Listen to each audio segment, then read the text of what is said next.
Anyway, the point is, you'd expect them to be from like Iran or California, but I can't immediately tell where they're from, these pistachios. So, fucking. Welcome to Game of Nodes, a weekly podcast on the cosmos from independent validator teams. Hello and welcome to Game of Nodes, a weekly podcast on the cosmos from independent validator teams. And it's only been a week. We took a week off, 1 week off in a year, and I'd forgotten that that's how this show starts. So welcome Dan from Defiant Labs as well. We're coming back hard. Not only are we coming back all quora. Last week, regulars of the show will know, just had a baby. I was the only one that was ready to do the show last week. That's true. I'm throwing everybody else under the bus. That's true. Nobody else has any excuse. I was here. I was ready. I was the one that had to cancel. Although, to be fair, Schultzy was trying to tell me that he couldn't make it, and my phone was like not with me. And so Schultzy was just panicked that I didn't know. It was just like, dude. And I was just like, oh, right. Yeah. I mean, I assumed you guys had already rugged me, but hey, happy days.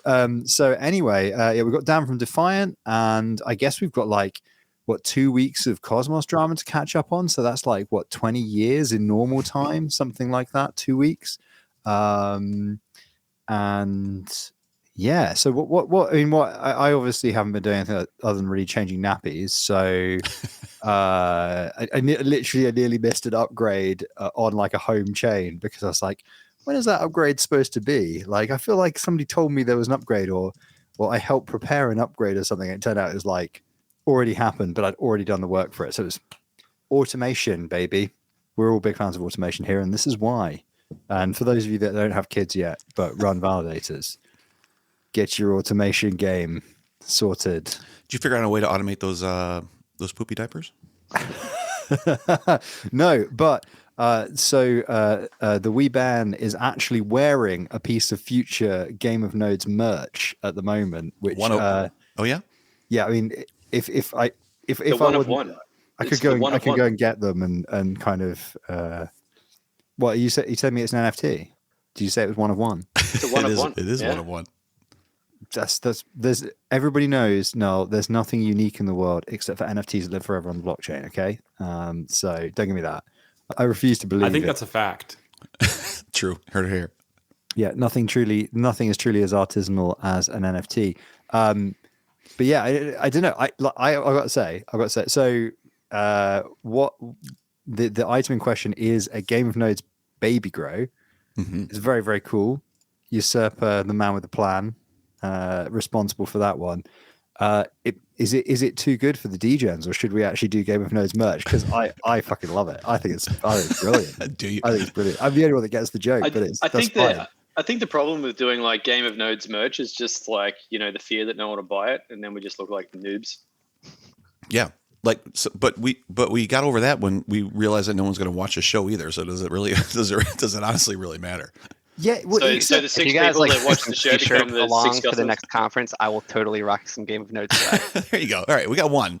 Yeah. Well, but we always talk about does anybody wear merch? And we were literally talking yesterday or the day before about we're in Cosmos merch right now.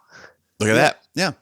Well, didn't we see somebody there was somebody a friend of a friend or a one remove connection saw somebody in Artifacts merch at a completely unrelated conference. Yeah. So they just post about because they do a really good job with merch. Artifact doesn't.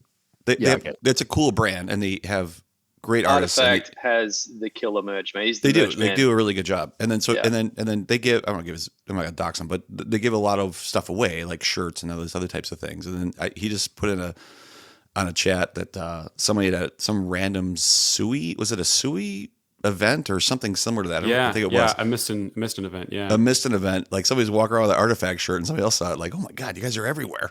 You never know where that stuff's going to show up. I thought one of my favorite purchases was Luna Loot. Remember them? How much stuff that they had? You could get Luna Loot. That's right. You could get tennis shoes with different protocol logos on there. They had everything. Those looked really cool, though. I'll be honest. I wanted one.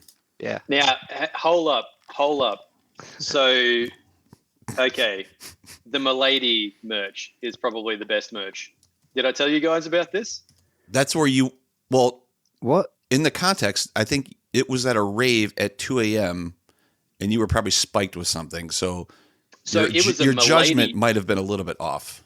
It was a Milady rave. I found out later. It was actually a Milady NFT rave, and they had rave merch, and it was like free. It was like, because it's the free merch for the crypto stuff. They were handing out joints, Milady joints. What? So, of course, it's legal, isn't it? Yeah. Sometimes I can't keep up with America, man. Well, there's 50 different rules around what's legal, what's not. Different Americas, aren't there? 51 different Americas, right?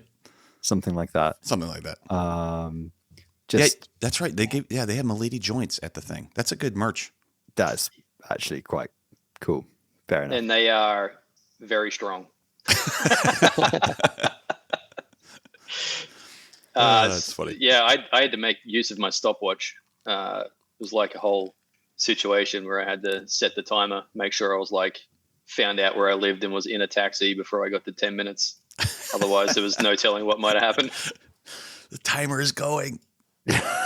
We have, I'm in Maryland on the East Coast, and in 2 months, it's going to be legalized here, recreational use.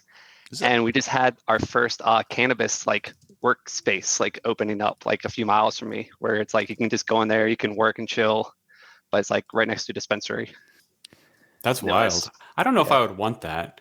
You're working, and then everyone's just chilling. Who has Funyuns? Yep. Dude, if you're a snack vendor in that workspace, you're gonna make bank. Yeah, right. I think just after legalization, I was in California and I got given what I thought was a pack of matches with a dispensary name on it, and I was like, "Ha, funny souvenir." I just left it in my wallet for literally. This is how frequently I clean out my wallet, literally years. And then years later, I was actually cleaning out my wallet. I was just throwing stuff out. I was "Oh, that's that fucking okay." Ha ha ha. And then I kind of just sort of got rid of it, and all these seeds spilled out, and I was like, "Oh, it wasn't matches." And I realized that that had been in my wallet. I had backpacked across China. I had been to all these places where that shit is very illegal, and it just for whatever. I guess they're just dried seeds, right? So no sniffer dogs or anything had noticed, but they'd just been in my wallet for 4 years or something. I was like, "Holy shit!" Okay, crossed many state lines. Yeah, fucking check the freebies you're given in future. So Noel, before you leave America, just check you haven't got any of those Milady. I nearly said Milady NFTs, Milady joints in your pockets. The NFTs are also illegal in a bunch of territories, so you want to be careful. They're just the NFTs are too shit. I've been trying to figure out what I can and can't take home. When we're at the jerky store today, I'm I wonder how much of this I can get away with in my bag. It's processed, right? You can take that stuff home. Yeah, I feel like it's not a threat to the economy or anything. So. Yeah, I think you're good. You can't take there's all those things like tea that sometimes you can't. Again, one of my, as it turned out, accidental smuggling things was I brought back loads of tea from China, and then it's just on my desk at work. I still have loads of this. It's really good tea. And then somebody was like, "Do you just bring that back in your rucksack?" I was like, "Yeah, what's the big deal?" And they were like, "It's an agricultural product, that might have bugs and stuff on it." I was like, "It's been in a sealed container for 4 years. Right? Any bugs are dead." And they're like, "It's still definitely illegal." I was like,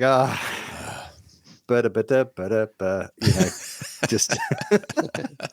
No, I want to hear about your American adventure. How's it going? Smuggling. So funny. How is my America adventure going? Yeah. It's very ad hoc. I was just actually talking to Schultzy today about how incredibly tiring it's been when you just run around the place unplanned. It's both tiring and expensive. So, it's been good, but like I said, unplanned. So I have been to Denver, Breckenridge, which I don't recommend to anyone because it is so fucking high in the air. So we were all dying while we were there. We were. It was sad. Yeah, it's people walking around with cans of air, huffing air and shit. Literally, it was wild. Literally. Yeah. Is it challenging to maintain your validators at all while you're on the road? Do you need physical access to any of them ever? No, not physical access. It hasn't been a problem managing nodes. Not physical automation, access, but emotional access. Yeah, Emotional access. it is like definitely. Organization is like a lot more difficult when you're on the road, so you rely a lot more on your phone, and when you're on your phone and not in your office, you read things and sometimes you forget what you read if you don't make a note of it straight away. So obviously when you're going through like Discord and looking at all the upcoming upgrades and different things that you need to be involved in, you can like make notes on your computer and make a to-do list and action that type of stuff. But it's a little bit more difficult to manage that workflow on your phone. So whilst we haven't missed anything, it's just like been a little bit of a pain. I think I did an upgrade on the street the other day. I just like whipped out my laptop and kneeled down, like took a knee, chucked my laptop on top of my bag and just like quickly did an upgrade on something. So, it's a little bit different like that. Did you stop everyone in the New York City sidewalks like people? Oh, they just like peel doing around. Doing an important Chihuahua update here. Get the fuck out of the way. Get the fuck out of my way, dude. So many shitcoins lying in the balance here. Yeah, I've seen quite a few good ones of those. Like I think it was Highlander, like early doors Juno. I feel like this was quite a while ago, but knowing fucking Cosmos, it was probably 5 minutes ago, and I'm just getting older at a rapid pace. I think he was like camping for a weekend, and there was just it was just like him in like a woodland clearing with like a phone propped up on a tree. I did the same thing this is awful. I was at a camp with my boys, and I brought a laptop because I knew something was coming, and I was up at 2 a.m. troubleshooting via a 3G connection. I can only get a shell connection to start Cerberus. Looking back, maybe not my wisest time. In hindsight, maybe not the best use of my time. Yeah, exactly. Yeah, I think I think a lot of people I know have done one on a plane when playing Wi-Fi. That seems quite common. I've done one on the Channel Tunnel, so under the ocean. That's so cool. Like a Bond villain. The Wi-Fi fucking works now. Dude, the plane Wi-Fi. I just used it coming back from Denver. Like that thing on, I forget what airline I was on, but like it was hauling ass. Like it was no problem. I will tell you, the Wi-Fi on Amtrak blows. Is there Wi-Fi? I thought you had to use your phone or something. Yeah, so a lot of the time you have to use your phone, but there's some Amtrak trains that have Wi-Fi, and it sucks. Yeah, so, it can't be. It can't be fuck great. You, Amtrak. They're not. Yeah. This is what business broadband or whatever is for. You just get something with good roaming, and you just have to get fucked every day by your provider. I need the thing that like Schulte has, the little box that you just take around with you. The MiFi, it's glorious. Highly recommend it. Yeah, I wish that was a worldwide thing. You just like slap that thing in your bag and tear around everywhere. That'd be great. What is that, Schulte? Is that like different from like a Wi-Fi hotspot you activate on your phone? So it uses T-Mobile's bands, so the Sprint and T-Mobile bands, and you just get 5G everywhere you go. Well, everywhere you've got T-Mobile. I assume you could go to like Mexico with it because T-Mobile has a deal with Mexico where you just have full coverage. But I doubt it elsewhere. You pay like a yearly subscription and it's just unlimited for the year 5G. Yep. That's awesome. It's great. That's what I lived off of. And it like creates a Wi-Fi point for you. Is that how it works? And you connect to it. And it's fast. It's bloody fast. It's actually faster than my home internet. Nice. So how is that different to just an access point that's a SIM card? It's basically the same thing. It actually uses a SIM card. It's just the big benefit is that it's unlimited, one, and that you pay once a year and you get unlimited for the entire year. So it's $500 for the year of unlimited internet, which is great. So you get unlimited 5G for the whole year for $500? For $500, yeah. Yeah. And that includes the hardware. And that's ultra wide, right? Like that's 5G UW, right? So you get the Yep. Schulte, if I had any sense at all, I would have asked to borrow that from you. Yeah. That would have been smart. I even brought it with me to Denver. since you're exactly. You could have brought it back to him, right? Yeah, exactly. Yeah. Meanwhile, I've been like struggling to stay connected for the last like 3 weeks. You could just get a business mobile and have like 2 SIMs and have the second SIM be an unlimited SIM with 5G. You can shut the fuck up. I think let's give you 1,000 solutions on how you fucked up the last 3 weeks. Yeah, because that's just like I think we have 9 terabytes a month for about $22. Yeah, really? Look, it's a little bit more difficult for a foreigner to like get a good data plan. So I have to rely on apps like AirAllo and use eSIMs, but like 10 gigs is like $26 or something. So Yeah. so I mean, I've you used can- I guess I you used can- 2 of those packs. I mean, you can expense the fuck out of it. So like, you don't just Expense it to who? Myself, you peanut. Well, no, but what I mean is like, if you're like, oh, I'm going to be in a place for a month, and just like put my name is Big Balls, Mr. Big Balls blockchain. I live at 123 Denver Street in Denver, Colorado, and then get a fucking contract. Like they ever check that address, do they? Doxed. I Yeah. feel like that wouldn't work. Just use Todd's address. He'll appreciate it. Exactly. That's I mean, I already send my shit to Todd's house, so might as well like. Yeah, I love you it. know. Perfect. But So to it's answer your question, Dan, my travels have been interesting. Really loved New Orleans. That place was awesome. Just around the French Quarter. The rest of the place is crap. Sorry, people. And yeah, Atlanta. Sorry if you live in Atlanta. That place blows. And where else did I go? New York is pretty cool. And DC, right? You stopped in DC.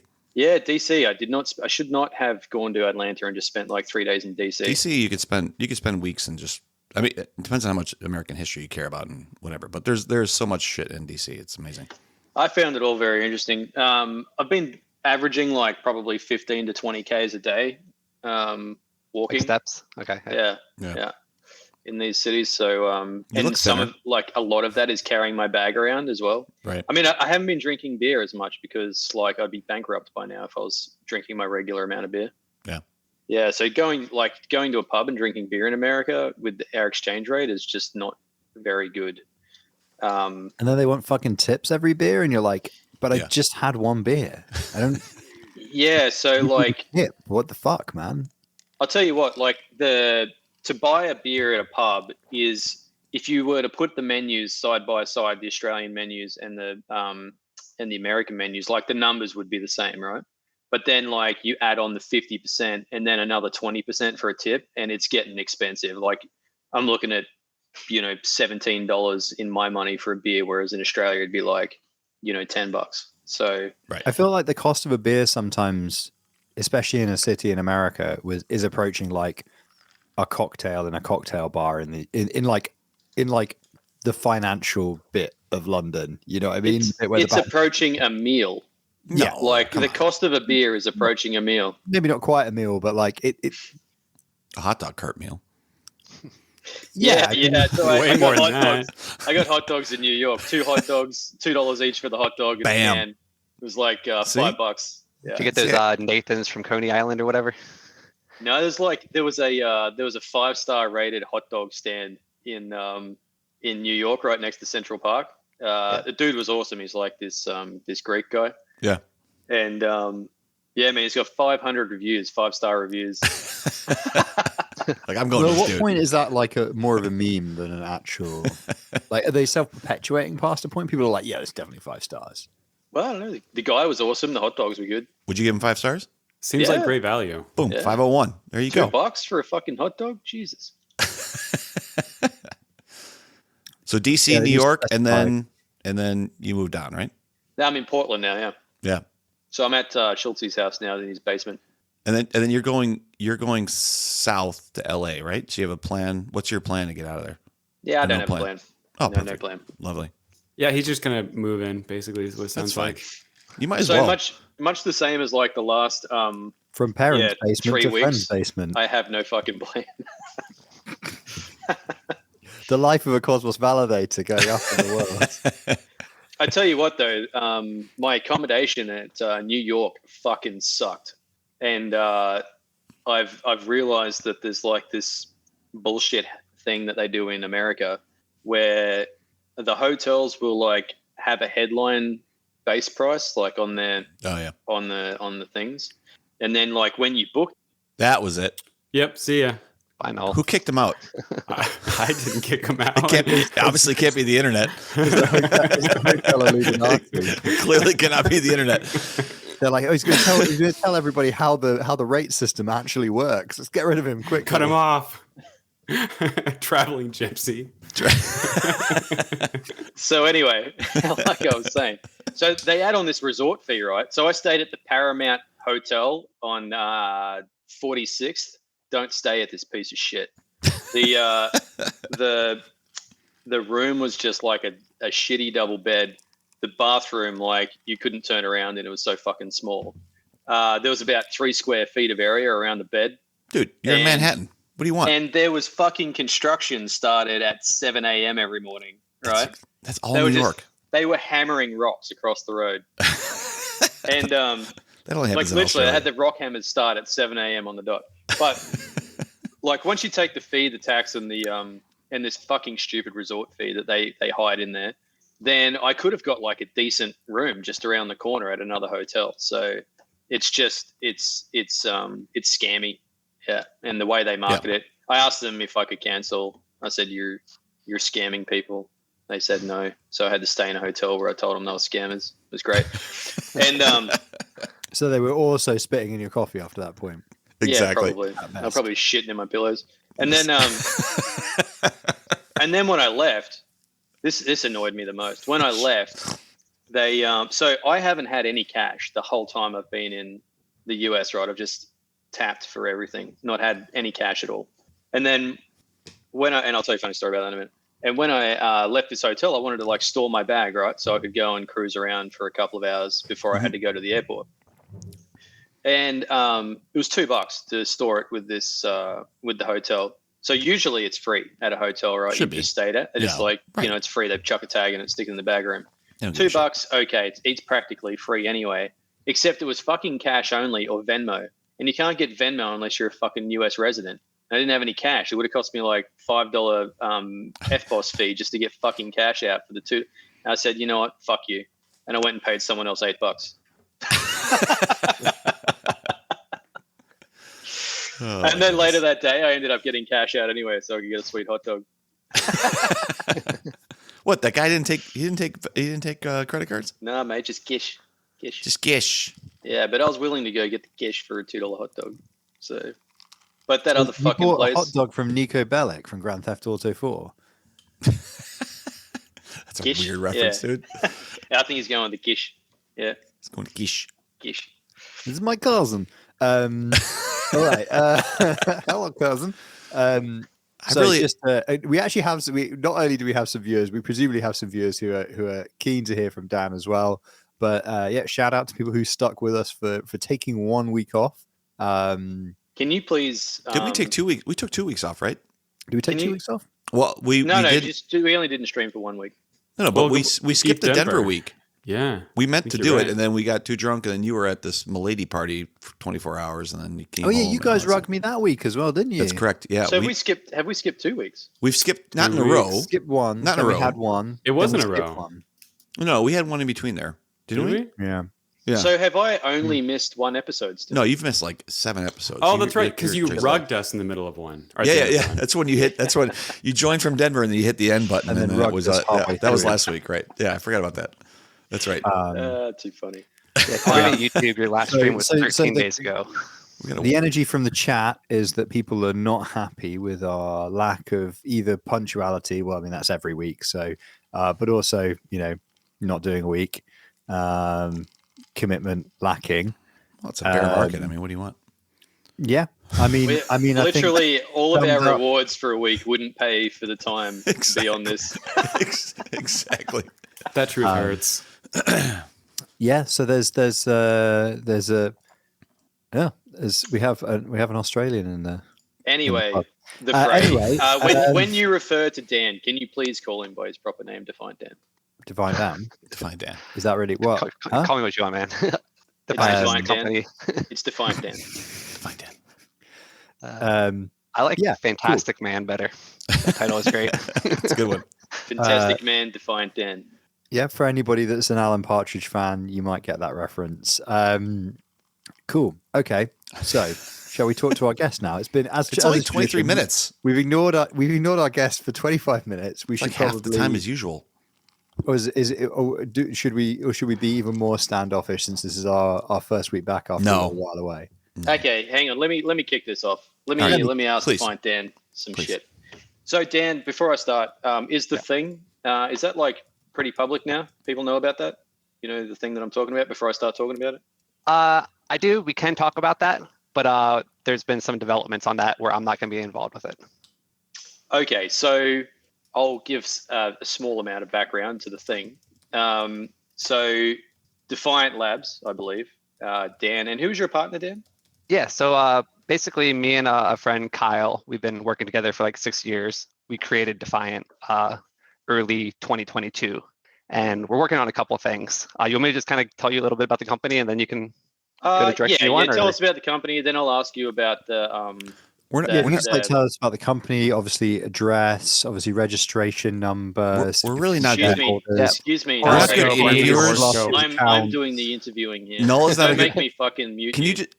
Dan, I'm a Virgo, so I want to know what you are. Can you just interview yourself, because Noel is really not a good interviewer.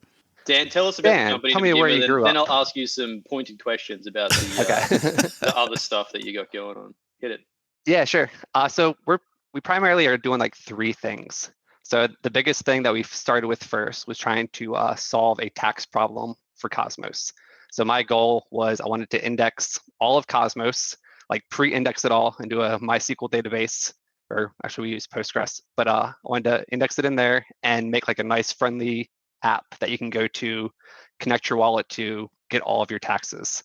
Primarily for US citizens, because that's like the tax law that I know, but I imagine it could be adapted to others. So that's like the big thing that we've been working on. We did that with a grant from the Interchain Foundation via Strangelove. And then we also got some help from Osmosis for actually indexing like all of their custom modules. Like instead of just like the bank, stake, gov, all C, we added like the GAM, the superfluids, all those different modules. And we made it so it's like really easy. You just go to, I'll post the link in the chat here. Our tool's called Sycamore, which is a great name. It's like you're sick of more taxes. Like I love that name. But posted in both the chats if you guys want to check it out. But yeah, you just type in your address right now, and then you can get your Osmosis taxes. And we're looking to expand to a whole bunch of other chains. The other main thing that we're working on right now is also for the Osmosis team. They wanted a solution to have the mainnet and the testnet prices match. So we're creating a custom module that will allow us to basically scan mainnet, see what the pool ratio balance is, and then on testnet, we'll be able to mint tokens, and we'll be calling that module to make the testnet pools match. So like once a day, we're trying to bring parity to Osmosis testnet to be similar to mainnet, which we think will help out with like development. So that's the second big thing that we're working on. And then the third thing that Kyle and I started together, but actually Kyle's going to take it and run it on his own, is a arbitrage solution. So I think that's what Noel was hinting at earlier. Yeah, so like I find your arbitrage thing really cool, and I will try to explain it the best I can so I can ask further questions.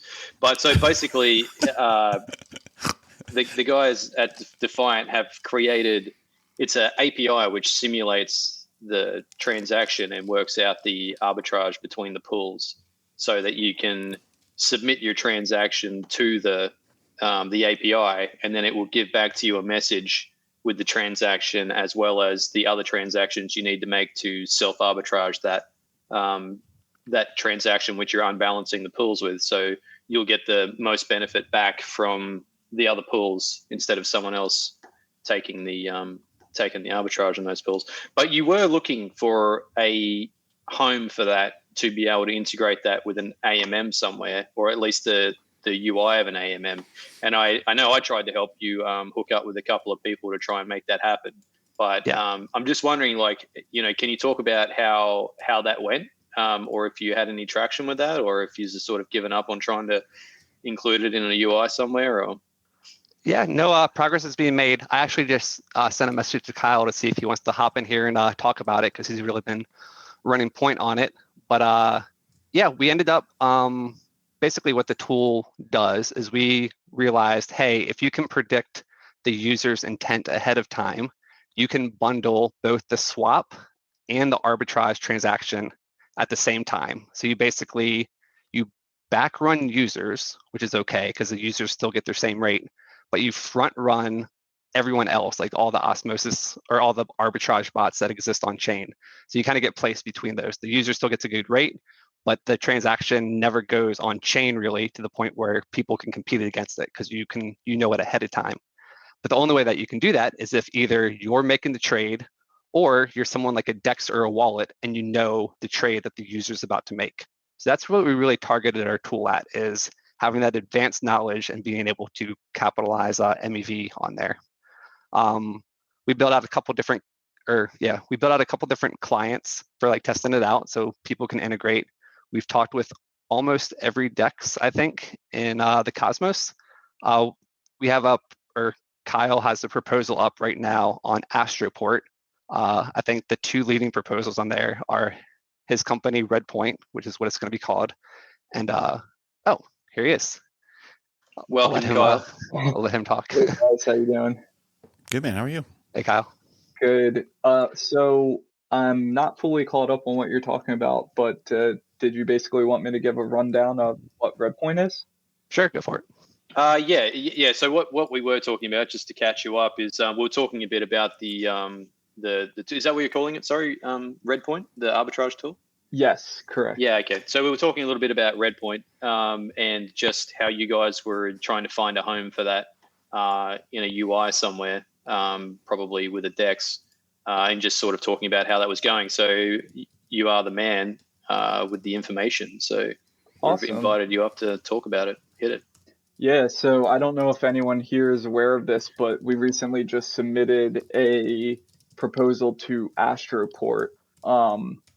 So basically, like high level, Redpoint is an API that you can submit a user's trade information to, like tell it what trade a user plans to make on a DEX, but the trade has not been conducted yet. And Redpoint will tell you two things. Number one, it can tell you the best way to make that trade, which some DEXs may or may not want to know. Like they might already know how they want to make the trade. And number two is it will tell you how to follow up that user's trade with an arbitrage trade. So at present, it does cyclic arbitrage within the DEX. So like if you use the API for osmosis, it will tell you how to make a trade for let's say 100 Osmo through a certain set of pools and get back more than 100 Osmo. Obviously on osmosis, this is kind of useless now because there's ProtoRev on osmosis, which already is an arbitrage capture algorithm that's in protocol. So as ProtoRev gets more advanced, external tools will be less and less useful. But the point of Redpoint basically is at present, it's an off-chain API that can give you that kind of information to make better trades.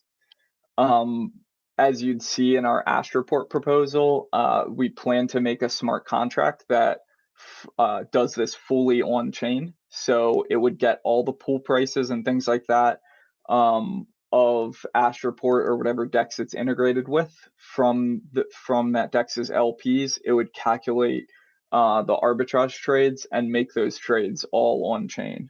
And the way that would work at present for a DEX like Astroport is they'd just call the smart contract in the transaction after the user's trade. So it would kind of be a two-part transaction where part one is the same way it is today for the DEX, where they just do the user swap, and part two is the smart contract for Redpoint. And Redpoint also, like for example, on Astroport, also offered to pay the user's transaction fees fully. So like the user is not going to incur any additional gas fees from like calling this smart contract. So I think that's pretty much like high level a rundown of what the tool is, if anyone has any questions. How did it come to be? I mean, it sounds really cool. What I'm imagining as like an initial pass would have been just like generating the JSON for it, and then you could issue it via the CLI. So then I guess you created it for yourself originally, right? Yeah, so all this software was custom made by me. Honestly, originally I saw transactions on chain that were doing arbitrage where they were on osmosis and they were trading some amount of Osmo for more Osmo. And I kind of asked myself, how is that possible? How is somebody literally making free money? As I learned more about it, I obviously realized it's not free money, right? It has a service to the community, which is that it balances the pools. And I figured out, how it works. So originally it really started as an arbitrage bot on Osmosis that was just, racing, competing with all of the other bots on Osmosis to do what everyone's doing there. It's kind of like a losing game though. There's lots of transaction fees there. There's spamming the chain with tons of failed transactions. And that's kind of, I think, what the Osmosis team realized is that it's not an efficient way to do arbitrage. So out of that, Redpoint was kind of born where it's like, hey, the reason all this arbitrage exists is because, people are making certain trades. So why not have the users tell you what trades they're planning to make in advance, and then you can calculate what the resulting arbitrage would be in advance and guarantee that you capture that arbitrage rather than, random bots on chain capturing that arbitrage. So when I came to that realization, that's when I realized you could actually, in Cosmos SDK, you can package multiple messages into a single transaction, and then you can atomically do more than one thing. In this case, you're kind of atomically doing the user swap plus the arbitrage swap in a single transaction. So that's kind of the technique that's at the basis of Redpoint's tool, and obviously the algorithm to figure out the arbitrage as well. So do you see, so besides the current proposal that's out there, like, do you have any other leads about where this might be integrated as well, or other things that you're working on with it? Yeah, so I'm hoping as one of like the first steps here to get an integration with a DEX front end or like a popular aggregator like TFM that can use off-chain tooling that does this. Because most of the DEXs in the ecosystem right now, or most of the front end tools in the ecosystem right now, they're not capturing all of this arbitrage value. It's still going to bots out there, and therefore whoever is generating or originating, I should say, whoever's originating these trades isn't actually capturing value from them. So that's the first step. And the second step to me is making this thing fully on chain. I think Redpoint in particular has a huge advantage over other searchers out there that do arbitrage searching. Even if they try to use the same technique that we came up with, which was packaging the two swap messages into the same transaction, they won't be able to replicate what we're able to do on chain. Our algorithm's very efficient. It doesn't use looping or a lot of these other techniques. Like you'll see some open source software out there that basically has very inefficient mechanisms to calculate this stuff. So we really believe that at some point in the next year, we're going to release this as kind of an on-chain smart contract module that people will be able to plug into their DEXs. Okay, that's awesome. Is it going to be affected by, there's obviously, we've had the skip guys on and stuff like that. Is it going to be affected by some of the developments in the space where there's there's an arms race beginning to develop around flash loans, for example, and MEV is obviously the other big topic where people are going to increasingly be watching what's sort of proposed in a block and then using bots to say use MEV for additional leverage to gain an advantage in these kind of scenarios. Is the solution so efficient by comparison that it doesn't matter, or is there a way of taking those things into account, or is that actually part of the arms race and it's kind of out of band of where things are now? So that's a very interesting question. And I think what you're referring to is kind of the Skip's logic is basically that searchers should participate in an auction to figure out who can generate the most MEV for the chain, and whoever wins that auction should get the opportunity to do that. I don't necessarily disagree with that rationale, but I think it's in practice, it can be very problematic. Number one, because a DEX like Astroport or like Wind, they are not the chain. They are a smart contract system lying on top of the chain. So any off-chain auction that these kind of DEXs participate in, it can actually be front-run by something like Skip Select, which runs on Juno and other chains, right? So it isn't necessarily efficient or even possible to do these off-chain auctions in the way that is currently being presented today. Okay. But I guess also my question was, is there a I guess that actually probably the answer to my question is quite straightforward, which is probably not unless you run a modified binary that you've modified yourself as a validator, actually, which looks in the mempool to you. So there's actually, I think that because of the atomicity you're talking about, there actually isn't a way that I can think of straight off the top of my head necessarily that you could actually upset as long as you can calculate a reasonable bound for what the ARB opportunity is, as long as you package the transactions together. I think you're quite hard to front run in Cosmos, is my feeling. But yeah, I'm wondering if there is a scenario where there is a vector where somebody could see that there is, let's say, it's successful and there's like a significant amount of volume, is there an incentive for somebody to basically come up with that solution that is actually able to front run it? I can't think of how they could be, because like when you package transactions, they have to go through together or they don't go through at all. So if you're already rebalancing your own unbalance, then there's not really any opportunity for someone else to sandwich trade you. Messages. Even MEV. Yeah, and that's by design, right? It would be if that design gets changed, it would be very much like saying, oh, well, we just don't want Redpoint to exist in this ecosystem. So like we invented a new way to prevent it. That in my mind would kind of be like along those lines. But at present, I think, and this is why we kind of designed Redpoint this way, it should be like that. There should be a way for a DEX like Astroport or whoever is designing their own solutions to say, like, I want these things to run as a unit.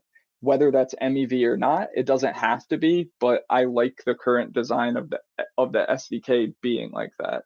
And going back to the topic of like on-chain versus off-chain auctions, like if you're a DEX like Astroport, you can't really run this off-chain auction effectively, which is my argument for why it's problematic, is because any searchers that participate in this off-chain auction don't actually know which transactions and what order they will be in the blocks that they're actually betting on, right? Because it's an off-chain auction, let's say the chain gets really busy on Terra or any other place where an auction like this ran, how do you actually know the ordering or even amount of transactions that will eventually end up in the block? It's really just guesswork. So I think anyone who enters into this kind of auction scenario off-chain is gonna have kind of they're gonna run into problems as we get to a bull market or a busier market where searchers start underbidding because the searchers aren't actually sure like about the accuracy of their estimates. That makes sense. I'm going to. I think that was the end of my questions. I mean, I'm not the DeFi guy here, right? That's about as clever as I can pretend to look for as long as I can pretend That's to null, right? look Is like he the it DeFi knows, guy? look like I know what I'm doing. Yeah. I don't think we have a DeFi guy. We don't, We're right? degen guys. Do we want it? We're like fucking 4 degens and that's it. Yeah, Well, it's kind of a weird position too, because your market is almost the customer as opposed to the exchange itself, which I think is fairly unique, right?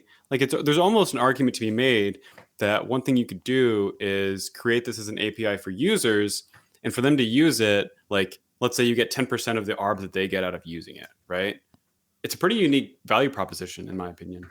I feel like the exchange is a customer as well, because it's a good draw card for customers if you have that functionality. So Yeah, I can say that's a good that point.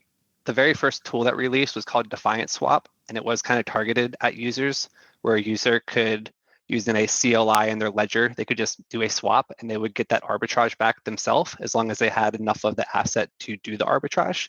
And then, Kyle, feel free to correct me on this if I'm wrong, but I believe the original proposal that got put onto Astroport was actually favored very heavily towards the users, where it's like, hey, the users should get most of the rewards. Like, they're the ones who did the swap. They should be getting like at least 80% of the arbitrage return.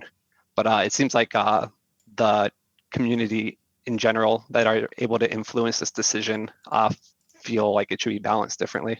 the fucking community, the biggest degens of all. Hey.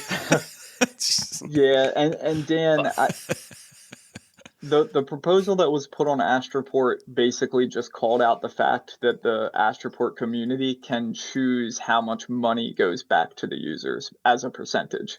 It didn't specify what percentage should go back to the user, but I agree with you that the Astroport community did not seem interested in returning a percentage of that to the user.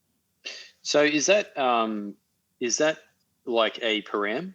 So it's part of the smart contract system. So for basically the proposal to Astroport and the proposal we're making to other dexes is you can use our API offline, right? Or sorry, off chain, I mean, and query our API, and then you can submit the trades with our smart contract on chain. So like on Terra and on Juno, we'll have a smart contract. We actually already have a smart contract, which was for Juno Swap, which we obviously know is now basically gone.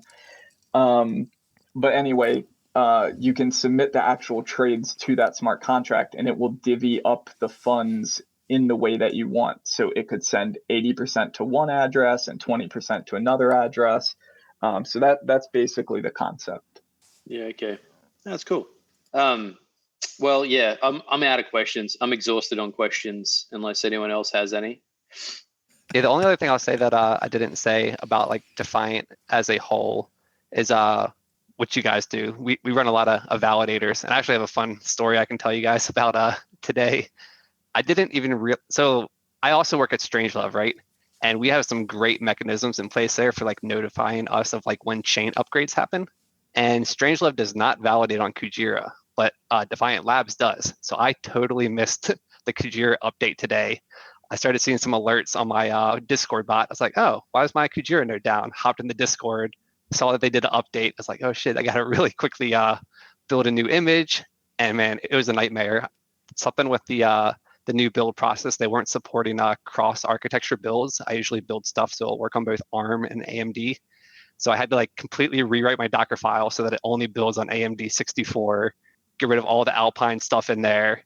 And now it made the Docker image go from like 160 megs to 3 gigs. So now everything's taking longer to start up. And like, I was down for probably about 2 hours. I was like, man, I'm going to have to bail on Game of Nodes if I can't get this working. But luckily I'm here. Wow, you are one of the few and the proud that run Cosmos on Docker. Seriously. I've only heard of a couple. You got like EcoStake and now Defiant Labs. That's all you got. Right. Well, Strangelove does too. We both run fully in Kubernetes. Yeah, I was going to say, that's he doesn't okay. run Dockerfile, he runs Kubernetes. Yeah. Right. Got it. Yeah. Including Horcrux and the whole situation. It's all orchestrated. Yep, definitely. So Dan, on what's GCP or are you it's all self-hosted? Are you self-hosted Kubernetes platform that you've deployed yourself?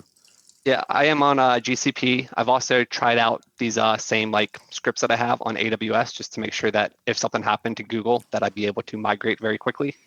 But yeah, as you know, Kubernetes is Kubernetes in most places, and it's pretty easy to redeploy if you have to. What's the tell us about the Strangelove alerting on upgrades, because we were just actually talking about this today because Todd, friend of the show, was talking about like building a way to be able to create meeting requests and actually put it in the calendar for like, knowing that when upgrades are going and like having some to-dos around it. Tell us a little bit about that. So I don't know if you can build this, because we basically have this cool guy at Strangelove named Jay. He kind of like helps us out with this. So Jay will hop around all the Discord channels. He'll watch the Polkachu Interchain Watcher. He just like every day looks on there. He's like, is there something significant happening this week? And then he updates a shared calendar for all of us on the engineering team. Oh, okay. And so like what happens for us is we see on our calendars that there's an upgrade. And then if we want to like do the upgrade, like if it's say like I want to do the next upgrade, I would just like tag myself as an assignee on that event, and then I would take care of it. You should just publicize on ICS as a shared calendar externally. That's a good idea. I'll reach out to Strangelove about that. Yeah. New app chain, one that shares upgrades. That's all it does. That's it. That's the whole chain. Exactly. Chains. Yeah. Out of pure curiosity, I obviously known on this from this group self-flagellating by running on AWS in terms of cost. How have you found GCP in terms of cost, and also the Kubernetes experience for Cosmos? Because although it will aggravate Null to use the A word, over on the Aptos thing, we use Kubernetes and blah blah blah blah, and it's expensive for various reasons. But Cosmos, it just, I don't know, kind of we started off trying to be super fancy, and we've gradually migrated in the direction of more kind of a bare metal type setup over time. So I'm kind of curious about what's led you to keep that architecture. Yeah. So basically, I chose this just based on past experience. It's definitely more expensive, and I've actually talked to Schultz about this before. Right now for Defiant, we run 3 validators. We validate on Osmosis, Kujira, and Odin protocol. Plus we run the Sycamore.tax app, plus we run the Redpoint API. And all of that right now costs us about $40 a day to run for that. Our validator is very minimal right now. Our validator is 1 Sentry, so there's no high availability on our validator. But if we had to, we have it all like coded up in Terraform. Sure. So if like a region went down or a zone went down, we can very quickly with a snapshot from Polkachu and our scripts get back up in less than an hour on pretty much all chains.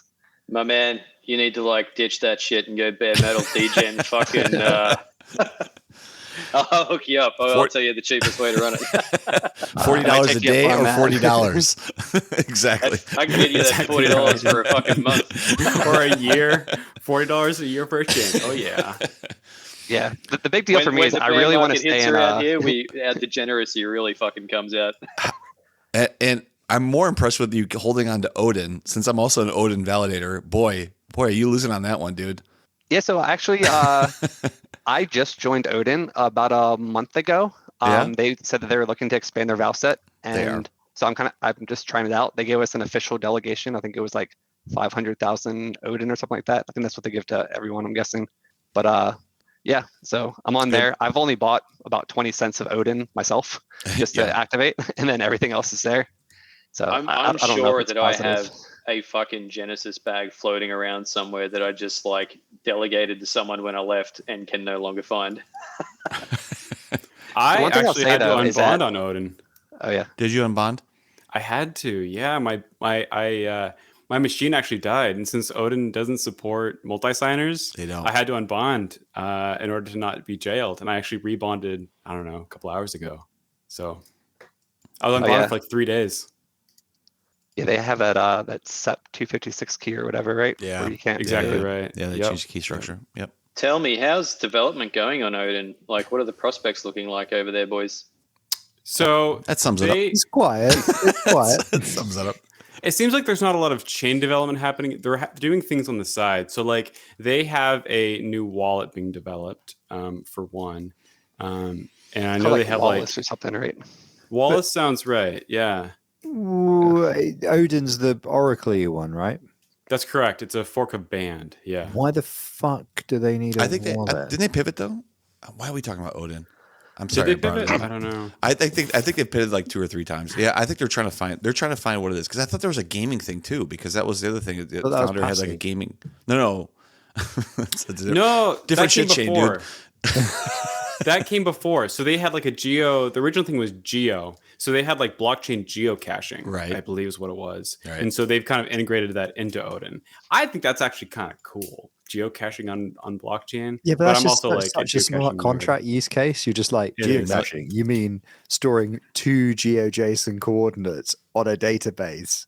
Oh, kill me with the complexity of storing 2 JSON, because it's literally like in GeoJSON. It's literally what. It's been a long time since I've worked with GeoJSON, but I think it's literally mutability. an array Yeah, exactly. with 2 items. You're like, oh my god, the complexity. Hold on now. You can back up, all right? You can also get an NFT if you get a go to a geocache, all right? Like that's kind of cool. I enjoy that a lot. I don't know if you can actually do that in Odin, but I'm enjoying myself over I here. kind of wanted to do. I've literally been too lazy to do this, but I worked out how, like, it's fucking trivial to do as far as I can tell.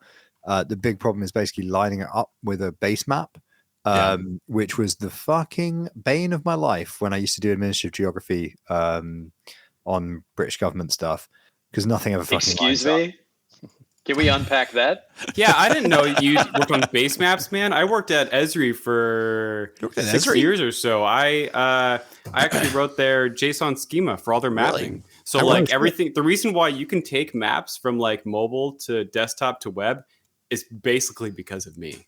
Hold on, back it up even further. I worked at Rand McNally 30 years ago, digitizing actual paper maps into digital layers that they're using from a CAD structure to be able to recreate maps at any size. There you go. That's awesome. If it helps at all, I've extensively used QGIS. So what the hell is that? QGIS? It's like the a GIS. GIS. Yeah. If you've ever been to the Esri subreddit, though, oh man, Esri is that's a cool tool set, but it's really nuts. I've used that shit a couple of times, and it was just to like crazy expensive. Data, so I could then be like, it's fine, insane. it's in JSON now. I don't have to give a fuck. Right. It is like, man, GIS is fucking phenomenal when you can like leverage some of the tools. It's like fucking phenomenal. The point was, the thing I wanted to do was a degen NFT where, because obviously I'm a dickhead who likes riding bikes up hills, I wanted to do NFTs of hill climbs. Right? Because you want to do a what? All you need is there's a file format called FIT, which is basically data from a GPS unit. Okay.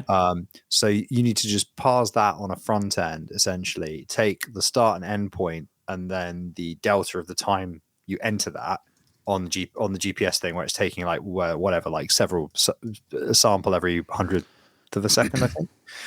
And then you can get a time from top to bottom, and then you can store that on chain and then mint an NFT. I mean, that'd be kind of cool. Strava needs something to like disrupt them. They have no competition, really. Yeah, this would be like it's not quite a piece of piss. It's actually like maybe a month's worth of work, which is why current circumstances I don't have the time to do it. But it was. I originally started coding something for the original Hack Juno, and then got distracted with various other things that were frankly much higher priority. So there's some code in the never pile at the moment for that one. Somebody did launch something on Terra though, similar, but I think it died. Like I saw. Do those fit files? Do they only have location data, or do they also have things like heart rate and like that kind of stuff? Oh yeah, anything that you have recorded from whatever the sensor array is to whatever the recording unit is. So all of the different sensors talk Bluetooth or ANT plus to the recording unit, and then the recording unit compiles the fit file. Gotcha. Okay. Which is just one of the many formats. I think there's actually several formats that are kind of similar, but I think FIT is the one that I know of. Okay. Yeah, I've seen GPX a lot as well too. Yeah, GPX is the base map plus overlay. So I think the GPX file is the one that also has no, it doesn't have directions. It's just a mapping of start to end point. And then there's a separate format for like, to get from the start to end point, you have to go left, right, left, right, right, left, right, left, right, whatever, to get the whole way around the route that you've marked. That's why you need to pay like a third party like Garmin or somebody some extra money, because you have the base map and then you have the whatever that thing's called, the overlay with the directions. It's all quite complicated actually. But like at the heart of it, if you just wanted to like DJ and an NFT, that bit's quite simple. Is what I meant, because it's just GeoJSON, and they're all fucking lines as well on roads. Although I guess people like Highlander that do mountain biking, that's probably I'm a mountain biker too. It's probably a more complicated that puts the fear in me. Mountain biking, because it'd be like a big wiggly guy. I've tried mountain biking, and I'm too much of a weenie. I'm like, that tree's coming at me like real fast. Exactly. You get used to it. I really enjoy riding like off-road things and recording them, and then going onto something like OpenStreetMaps and uploading the trails. Mm-hmm. And then like you can if you do that, you can often pick the name of the trails. So I thought it might be kind of cool to like have some fun trolling there, picking some funny names, so that when people are like on the Strava, they're like, what the fuck is this? This the osmosis trail. Yeah. You can Strava, you can name the segments as well if you're the first one to define them. Yeah, so, that's awesome. What's this DGen trail? Yeah, I understand what the hell's going on. What's Big Balls blockchain trail? Where's this thing go? What are Yinzers? Big Balls way. Yeah, there's places in the world where there's like 10,000 Strava athletes, and they're all competing for every like inch of everything, and you're not going to find a segment you can make there. But if you're like, if you go like I was with some friends a couple of years ago in like a really rural bit of France where there was a road to literally an abandoned village, and then at the abandoned village it was a dead end. You're like, name away, because there are not many Strava athletes here. Except for I think it was like Lilian Carmajan, the rider I'm thinking of. There's somebody on Azure Desert Citron who lives in that area, and it was just like one of those where there were these random hills with like, this has been ridden by 10 people, and the person who got the quickest time was 10 minutes quicker than everybody else and is a world tour rider. It's just like this guy who just lives in that part of France and is like, well, I guess I ride up everything. That's what I do. And that's why I'm connect the, like, for example, like when you're biking and generating fit data, if you could connect that to like geocaching on the blockchain, right? It's be like almost you have to like do this event in the real world on a bike in order to unlock something. Right, that's what I'm saying. Wouldn't that be freaking cool? I'd be all that's what I'm saying. It is possible to link the two up. Like the only problem you'll have is that, I mean, I guess you guys know this because you work with geodata, is that the recording is always a bit fucked. So you kind of need a little bit of fuzziness, and that's the bit where you need like some off-chain stuff to go like Elasticsearch Geo Search is really good for that. Actually, it's really good for just going like, is this roughly what I meant? And it's like, kinda. You're like, they match. Chalk it up as a match. Like, I'm convinced that's why there's the big report button on Strava, because the chalk it up as a match is definitely what Strava does behind the scenes with Elasticsearch. I don't think they even do that much. I mean, there's been times whenever I accidentally left my Strava on and like drove like 20 miles, and they were like, wow, you got so many KOMs, you are so good. And I was like, oh Jesus. There's a whole Twitter account for that. There's somebody made a bot that just watches Strava for like public runs or rides, I think, that are over a certain miles per hour, and they just like post a sarcastic comment like, this guy's going like a train, and it's like there's just like somebody getting on the train in Brussels and then going to Paris, and it's obviously just the high-speed train. Well, you'd imagine that Strava would be like, okay, so this is over 20 miles per hour. I'm just gonna like, I mean, not 20 because I can hit like 50 going downhill on my bike, but like, come on now. This person's been doing 300. That's fast, man. I'd be afraid to go 50 miles per hour. Yeah, I think the quickest I've ever gone on a bike is 82 kilometers an hour. So that's fucking fast, man. Yeah, it was with the tailwind on a plateau up in the north in the mountains. But it was that was like when you see the people like in the professionals where they're doing like 95 kilometers an hour downhill, you're like, literally, I did it on a well-maintained bike on a reasonable road surface, and it felt like the thing was going to shake itself to pieces and take off into the air. Yeah, it was terrifying. Those teams have chase teams, and they have 25 bikes and like 100 engineers. It's just you and your balls on that fucking bike. Like, it's not the exact same situation, right? There's like 100 people looking at that bike to make sure it's fine. You're just like, it's good. These guys do it. No problem. I had just gotten the aero bars, and I just got a new carbon bike. So I was like, oh yeah, there's like a 21% grade hill near where I live that goes for about a mile. And I was like, I'm doing it. I'm going to do it. Perfect. And so I Yep. did, and it, yeah, I hit like 50 miles per hour. Has anyone ever witnessed the Superman on a bicycle? Not I've in done- person. What, you mean like we put your chest on the seat and like put your legs out and everything? Yeah, I've seen it like I've done that when I was a videos, kid, and when I was it younger. reduces The your Supertruck. surface area so Oh, much Yeah. Oh that yeah, you yeah. can I've- like go faster downhill than people pedaling. Dude, Yeah, God I've- forbid you hit like a pothole though. Like you would be really Superman then. Was that Yeah. was that in Le Mans or not Le Mans? It's Whatever that was. Were yeah, they it's been the last leg? banned now. It's been banned. Is it? That's Why? actually Very banned. Yeah, I yeah. reckon if you've got the balls to do a fucking Superman, you deserve deserve it. to like. Exactly. No, they if you even do a version of it where you keep your hands on the tops and you put your hat and then you put your wrists on the tops and then you put your hands down and then kind of it's essentially like if you take your bum off the seat now Yeah. and your hands are not in the standard position, I think the fine is some bullshit. It's like 500 Swiss francs. Like nobody gives a fuck. But they can Who gives a take you off they obviously can dock you your position. They can DQ you from that day or DQ So you from stage what race. So What about where they like they slide forward onto the little bar and like yeah, hold onto it that's with their ball immediate sack and disqualification. fucking Yeah, that's super Can't tuck. yeah, okay. I occasionally do the super tuck and it is that is terrifying. The So super It tuck. looks terrifying. It looks And it's- like you have zero fucking control over that thing when you do that. you don't have as much control. No, it is fucking fast though. Like if you have like a bit of a tailwind, it's quite a calm day, and you're confident in the road surface. If it's like good sight lines, and you don't mind just being like any car behind me has to just go fuck themselves. You can kind of super tuck, and people, people are just like, what the fuck is the psychopath doing? It's great. Oh, who is this man and what the fuck is he doing? What the fuck is he doing? But then what you find is it's super efficient for a certain type of hill that is like the French, Swiss, and Italian mountains. Like if your hill is only 2 kilometers, it's probably more efficient a lot of the time at actually just to fucking pedal in the big ring. Or like Schultz, if you've got aero bars and your balls genuinely are so swollen that you will go on the aero bars downhill, which I used to have on aero bars on my commuter / touring bike, and I think I once went downhill on the aero bars and I was like, no, like, and I'm a person that will do a super tuck, right? I was like, no, never. It's too terrifying. It's just you're like arms outstretched. You're man, too insane.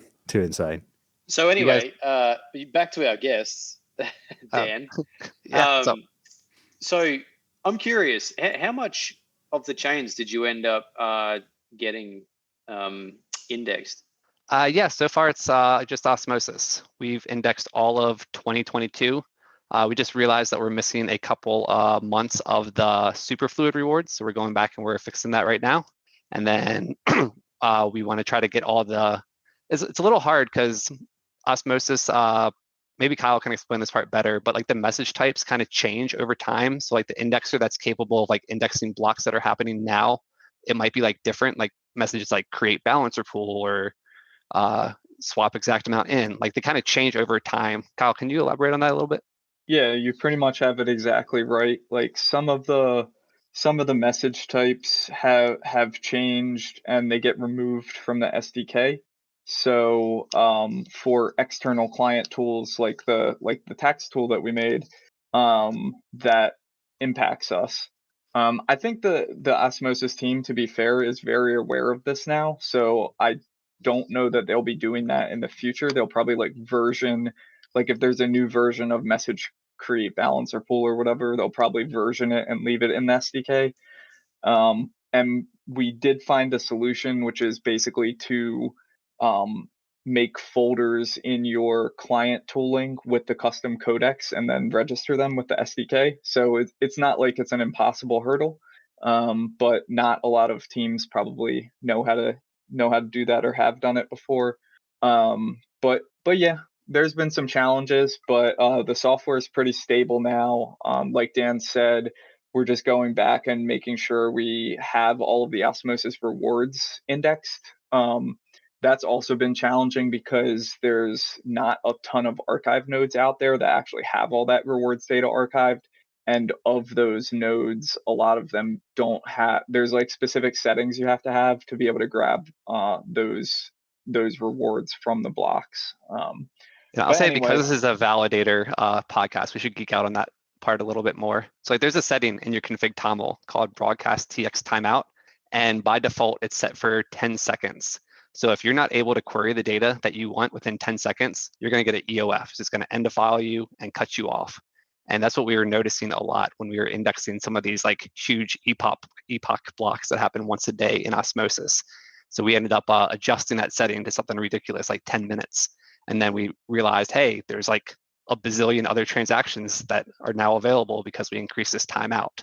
So is this, this isn't for, so this is more like RPC archive node operators, right? Not validators. Like that timeout is specifically for when you're querying the RPC or the API. Yeah, it's when you're querying the believe RPC for the epoch rewards. So even if you're not an archive node and you just want to know like the details of the last epoch, you will probably need to like make that setting to be able to pull all the data down. Okay. Yeah. So yeah, to answer your question, just Osmosis, but we definitely want to expand to other chains. So we think it'll be pretty easy to expand to chains that are very similar to like Osmosis, that just have like the normal staking module, the bank, the gov, the auth, but other chains that have custom Cosmos modules, like for example, the Kujira Oracle module, like that's something that we would have to like do custom software for, or anything that like involves like a message execute contract that adds a whole another level of complexity where we'd have to parse the contract, figure out what kind of transactions it's doing. Is your indexing like, have you written it entirely from scratch, or is that originally based on like BD Juno, or? Kyle, you want to take that one?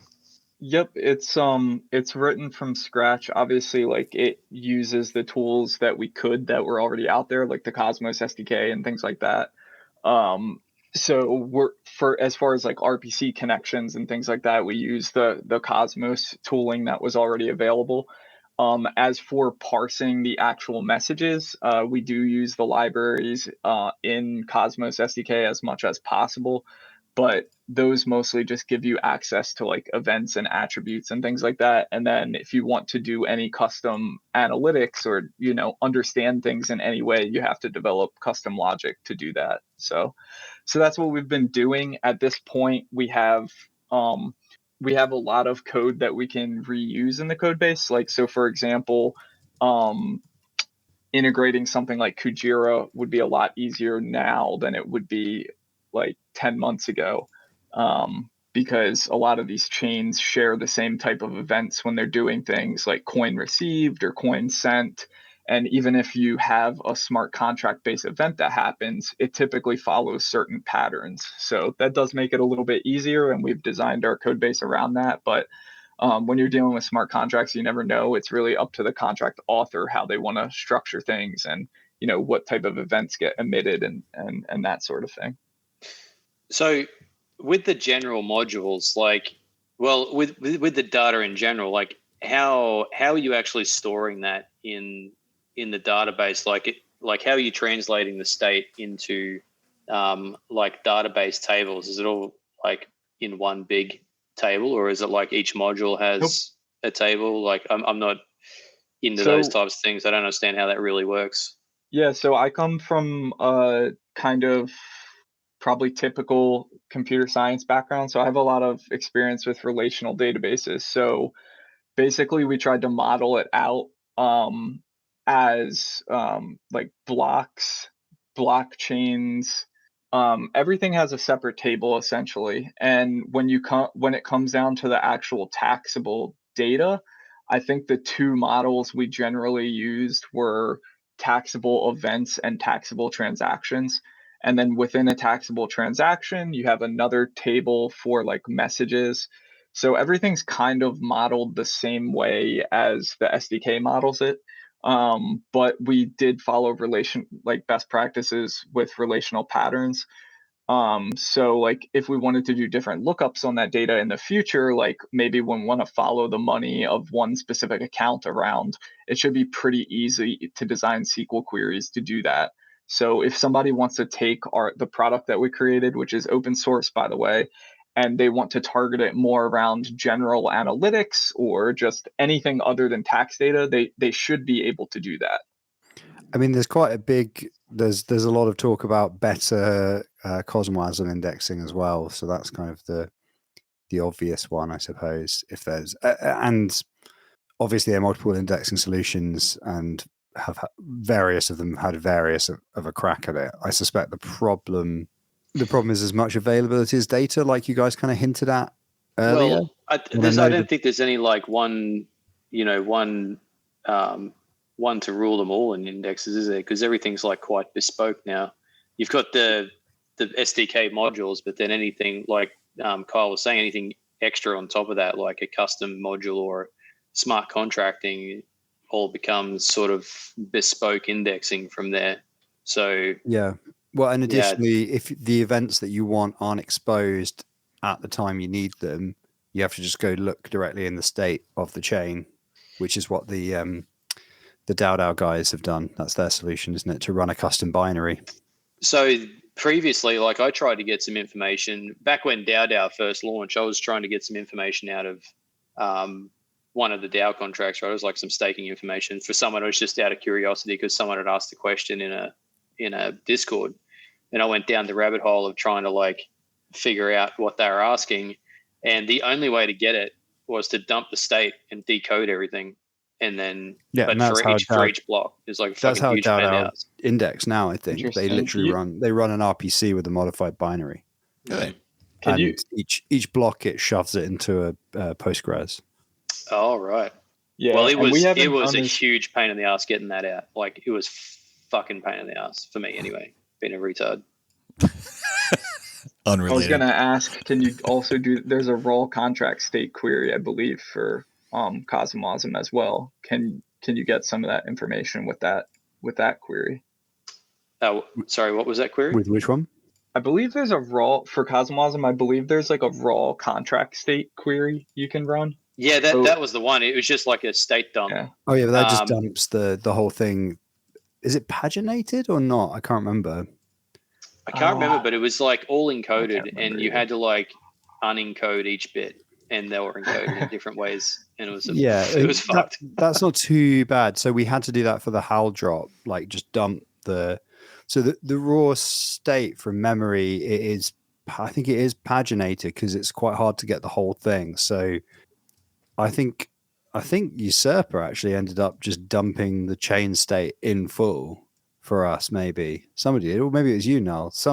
It was one of the game nodes I got crew. it dumped for you. Yeah, you just dumped the whole chain state because the CLI version wasn't giving us everything we needed. So I think you just did a full dump, and then obviously you then just go, because it's just JSON, you just grab the smart contract you're after and then throw it into a data pipeline in Rust and just let it do its thing. But it was, yeah. I do remember doing that, but now I have the question of why the fuck didn't you just do it yourself? Do you not have a validator? It's gonna be fucked, really. Yeah, I don't help any. I don't help anybody. It's like, hey, Nell, you got anything to do? Because I can't be fucked to do this. Yeah, it definitely wasn't me. I think, joking aside, it was at a time when we were fucking around moving the node onto TMKMS and stuff, and it was just like, there's just I don't want to turn shit off or fuck around with exports or anything in case this shit doesn't turn back on because I don't trust it. Yeah, I do. I think I remember. I think you were like, "Do you have a node you can turn off?" And I was like, "Yeah."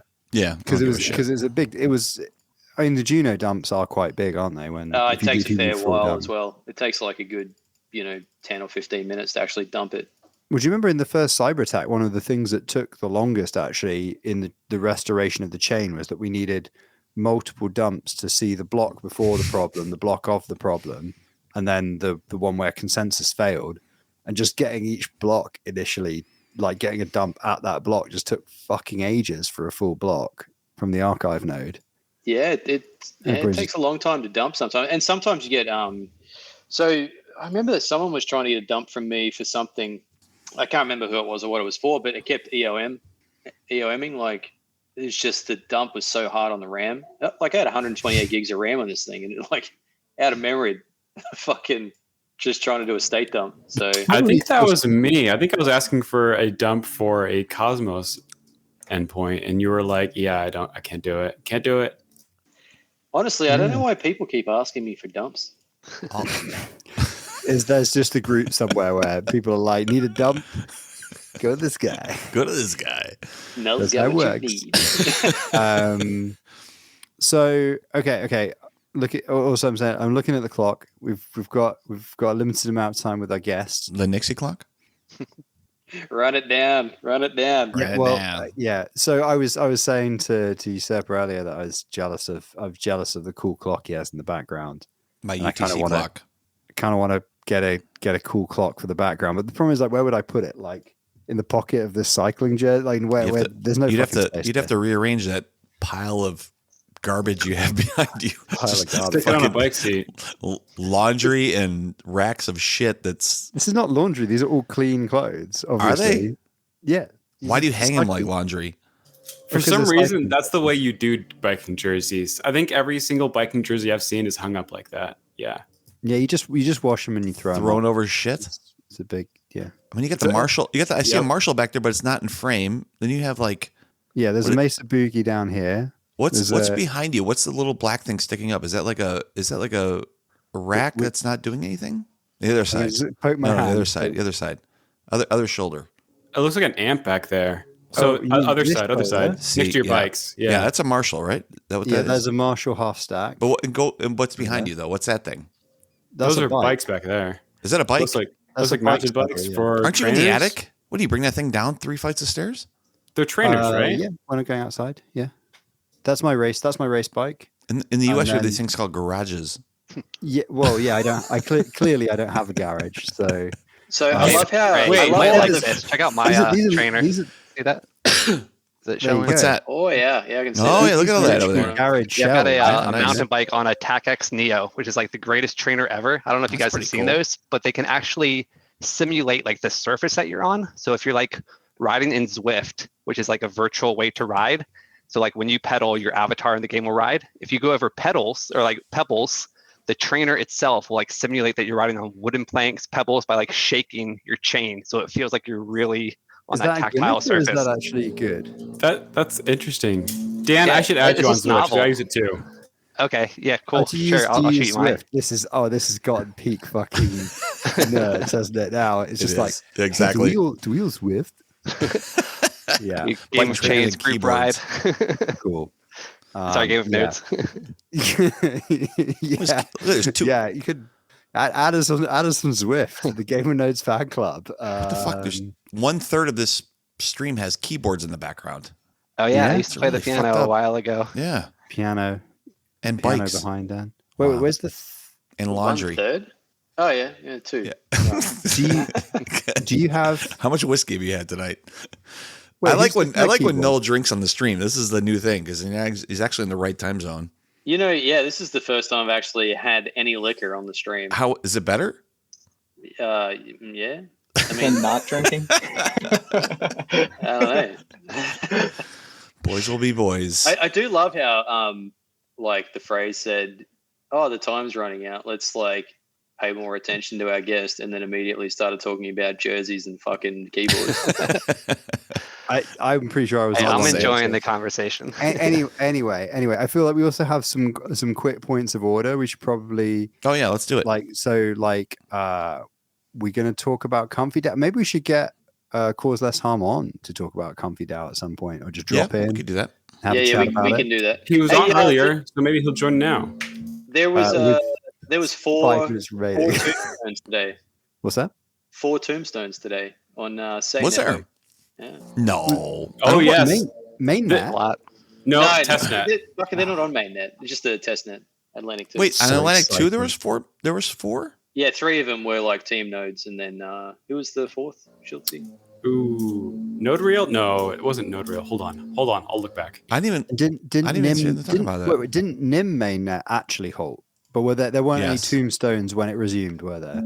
Well, they're all run by Figment. The top 4 nodes were run by Figment, and Figment was like, "Now we're leaving NIM," and so they lost like 45% of the voting power.